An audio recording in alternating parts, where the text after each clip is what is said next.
No, আমার বন্ধু অনেকক্ষণ ধরে অপেক্ষা করছে, তাড়াতাড়ি যেতে হবে। পড়ে গেলাম। আরে এ কি করছেন আপনি? কখনোই বাড়ি থেকে বের হওয়ার সময় তাড়াহুড়া করবেন না। আমাদের সবারই উচিত বাড়ি থেকে বের হওয়ার সময় বিসমিল্লাহ বলে বের হওয়া এবং আল্লাহ তাআলার কাছে সাহায্য চাওয়া। তা না হলে আপনি এই অসাবধানতার কারণে ব্যথা পেতে পারেন। ঠিক আছে আপু, খুব খিদে পেয়েছে, তাড়াতাড়ি খাবারটা খেয়ে ফেলি। আরে আপনি তো বিসমিল্লাহ বলতেই ভুলে গিয়েছেন। এখন তো শয়তানও আপনার সাথে খাবার খাবে। আরে তাই তো, বিসমিল্লাহির রহমানির রহিম। না, তুই বিসমিল্লাহ বলিস না, বলিস না।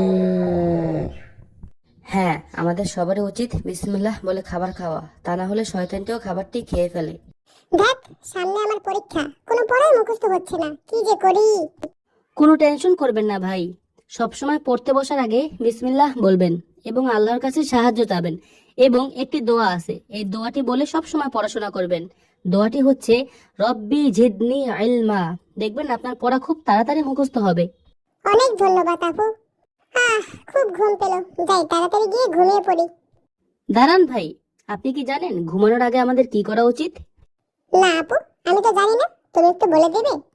অবশ্যই। ঘুমানোর আগে আমাদের সবাইকে একটি দোয়া পড়তে হবে। দোয়াটি হচ্ছে আল্লাহুম্মা বিসমিকা আমুতু ওয়া আহিয়া। এই দোয়াটা পড়ে আমাদের সবাইকে ঘুমানো উচিত। ঠিক আছে। তো ছোট্ট বন্ধুরা, আজকে আমরা কি শিখলাম?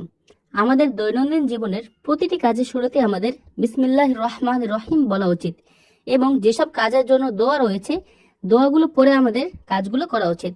তা আল্লাহ তাআলা আমাদের সবাইকে তৌফিক দান করুন। আমিন।